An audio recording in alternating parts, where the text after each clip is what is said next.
Yeah, that's fine. Take your time. Yeah. Okay, share. Can you see it? Yeah. Okay, cool. And maybe here, well, yeah, the idea was just to try to tweak a bit the contract and to be able. So at the moment, this is a fake data, I would say, and the idea was that if you log in with another account which is not an approver, then you have this that you can't approve mission. So here it's the live one, so the contract is not deployed. Um, and here, let's go into the source maybe. So um, here, assembly index. So it looks a bit like multisig. There is not much yet. We struggle Can a you bit zoom in a with, little bit, please? yeah, Just sure. a couple of ticks. Um, yeah, so it was like a bit, it's a bit similar from multisig.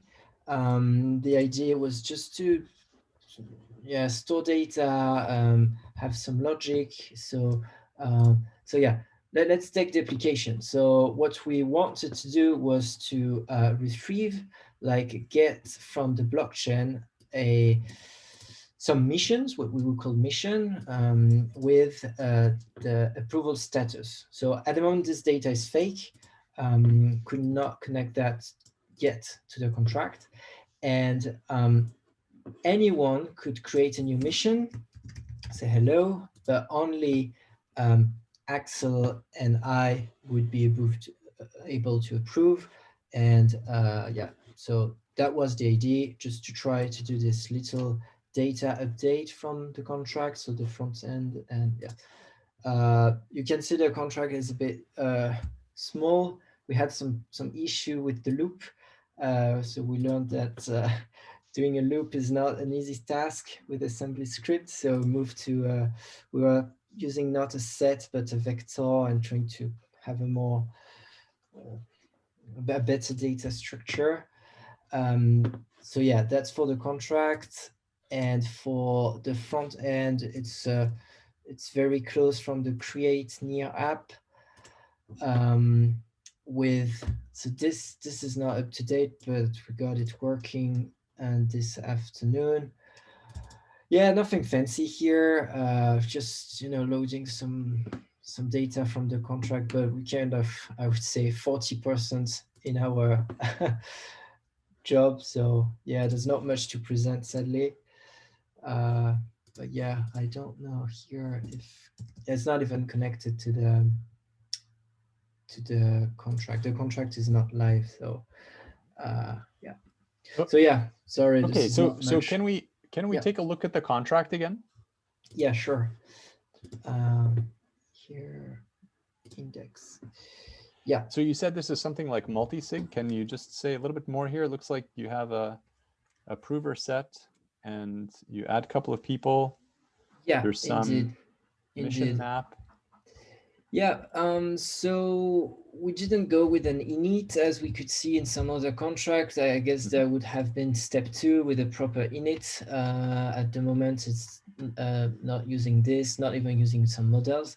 But yeah, the idea is that the front end could get with the context if the person that's logged in is a valid approver. So yes, no. Authorized mission, this was intended for here, so to have a click.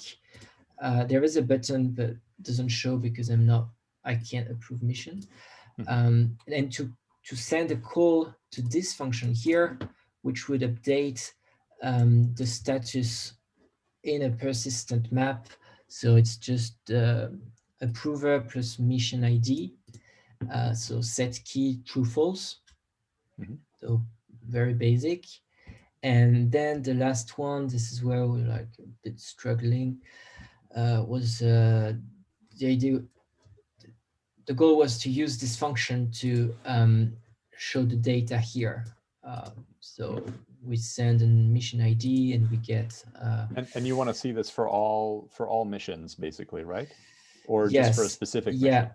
Here it's for a specific one, and in that case, the front end will do multiple call in that loop. But yeah, maybe it can be done in a Yeah, so more. it looks like it's keyed off of context sender. So to make is mission authorized to make that check, I think you would need to know the sender names, right? For each of these. So you would need to kind of look through the valid approver set, I Exactly. suppose, at some Yeah. point, and you would need to know which missions they have authorized. So there should be a way to just return, if it's not persistent map, maybe there's unordered map is another persistent data structure. And from this, you can just get all the keys. This would give you the list of all the approvers and their mission combinations. Or you could just get all the values, but that that wouldn't tell you which missions are there. So you need some way to get that piece of data off chain, which is what missions are even registered, right? Yeah. Yeah. Yeah. It's was trying to find more with all those persistent set, persistent map, and so on. And yeah, I think that's the main thing with blockchain development, is that you're not as free as you are with other development like web, or because the data structure is very limited somehow. Yeah, so all of these data structures are just wrapping storage as a key value Yeah. pair. So, but they're just, somebody wrote them. You could write others if you wanted to. The limiting component is the amount of time that you have for the compute and retrieval, because there's a gas cost there. So there's only so much work that you can do when you return. So if you have, depending on the size of the data structure, more than 100 missions, you won't be able to list them all. You'd have to paginate, right? That's your biggest limiting factor. But you should be able to loop over. Probably the thing that was disorienting for you, if I had to guess, is that AssemblyScript doesn't have closures yet. Indeed. And so this yeah. function that you're writing here on line 23 is likely assuming that there is access to the outer scope, but you won't have that outer scope. So instead of looping with for each or map or some other kind of functional structure there, you would probably want to loop with like a for loop, Yeah, indeed. That doesn't create a new scope, Yeah, indeed. It's not committed yet. That's my draft. Yeah, nice. Draft code was in this. Yeah. So yeah, it's not much. Wish we could present more.